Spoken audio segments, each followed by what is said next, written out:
Welcome to Florence again.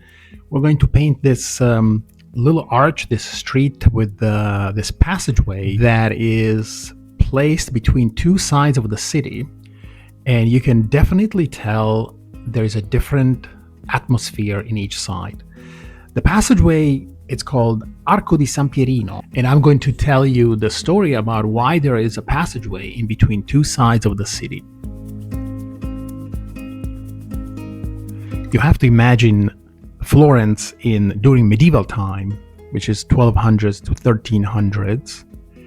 And Florence was basically a group of families that were either way siding with the Pope or siding with the Emperor. We're talking about the Roman Emperor back then, even though the Roman Empire was already fizzling down. He was going out of style and he wasn't able to maintain the northern part of Italy. He was basically already rebelled against the Roman Empire. So it was going out of style. But in Florence, there were still two big sides that you could side with. And one was called the Ghibellini, which was the imperial side, which was the people that were siding with the emperor. And at the Arco di San Pierino, this part that I'm painting here, the people that were siding with the emperor, for all sorts of reasons, by the way, they were on one side. And then there was another section of the city, which was called the Guelfi, and they were siding with the Pope. Now, back then, popes had a lot of power, especially economic and political power. It's not like today, but back then you could. It was almost like an emperor, but it was, of course, competing with the current emperor that was in Rome.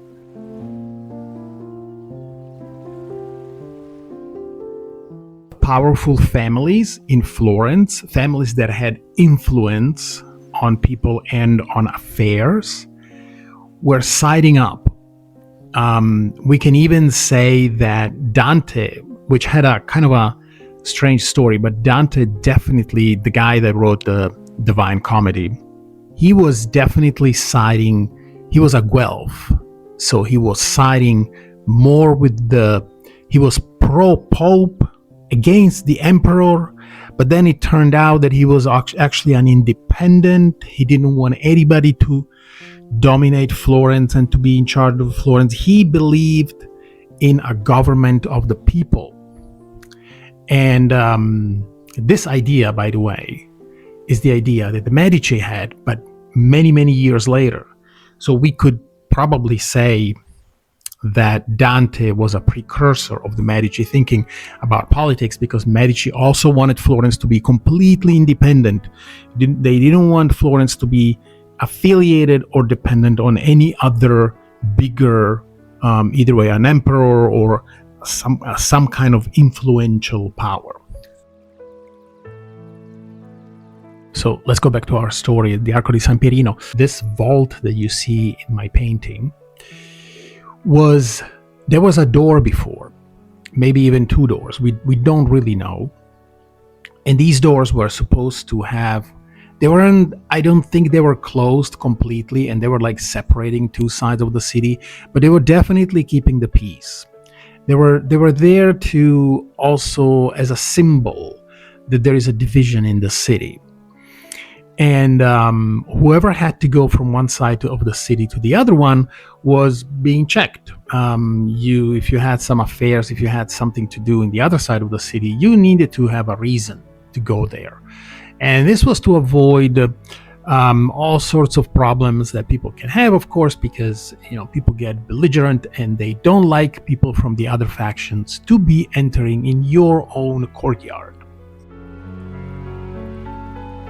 So one thing that I want to point out here, architecturally speaking, is that this arch from this side is kind of a wonky. It's not really round, and I painted it exactly like it is. So it has sort of a weird top. It has like a pointy top.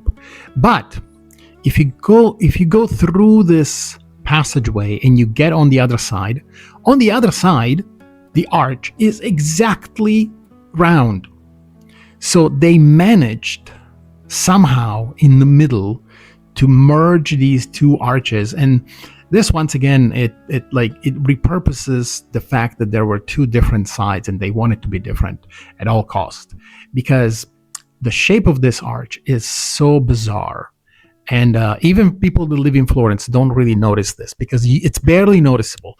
The other side of the arch, it's called Arco ribassato, which means a lowered arch. And it's not exactly round like those windows that you see on top. Those two windows on the right, they have an exact semisphere. So it's half of the circle. It's sitting on top of each window. But the arch on the other side, not this side, but on the other side, it has a little bit of a slump, but it's perfectly round. So on this side, somehow they managed to join the two arches on each side. Just, I don't know how. It's mysterious.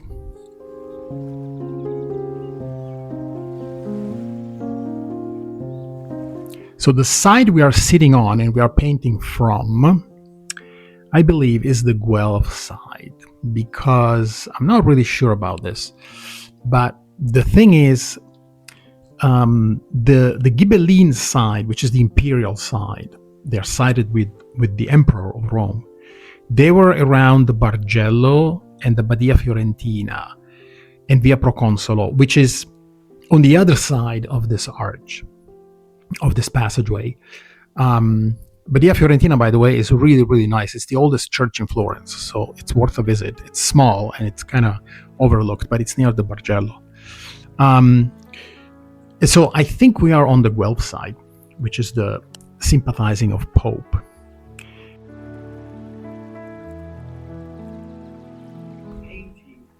So this area was heavily guarded, especially at night, because people were sneaking in and out. And there's also a story about a young Guelph messenger who was bringing a letter at night from one tower to another, and he had to go through this arch. And of course, there were guards there. And as he was approaching the arch, the guards were already suspicious. Like, why is this guy at night coming through the door?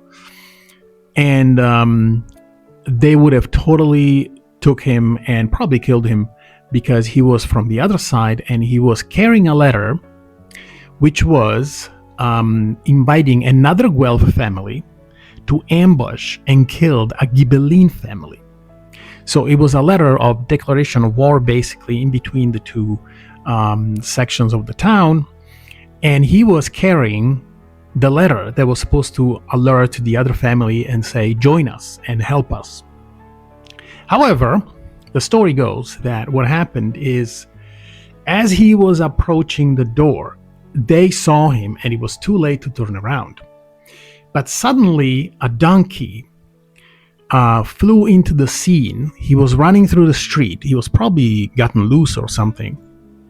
And he ran into the door and into the guards. And so they lost their helmets. They tried to push the donkey away, but there was no way, and the donkey was scared or something. And so the young messenger was able to sneak through the door to the other side and give the letter to the family. And so in Florence, there's a saying that Florence is ruled by bankers, popes, emperors, and sometimes donkeys. Yeah. And some people interpret this as, Florence was made by merchants and people trading things. So donkeys were basically the ones carrying everything. But who knows? Maybe the story is just about this little messenger. And there is many other passages like these, but they are inside the houses. There is right now they build garages there for cars to park, because there's no place to park in Florence. And you can tell that the garage is open from both sides of the two streets, and you can go through an entire row of palaces from one street to the other, and it looks just like this one.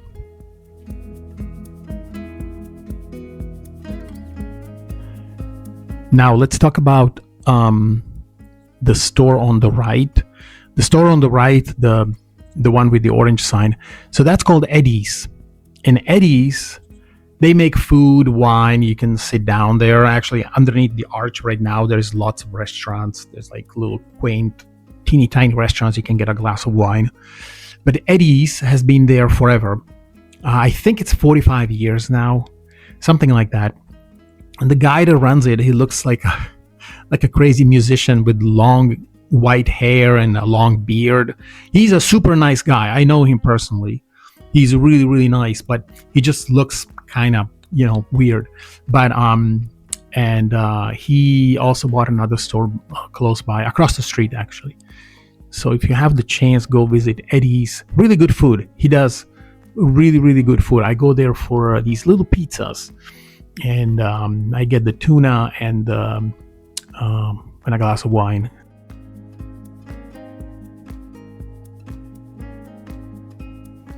Well, thank you very much for watching again, and I will see you in my next watercolor.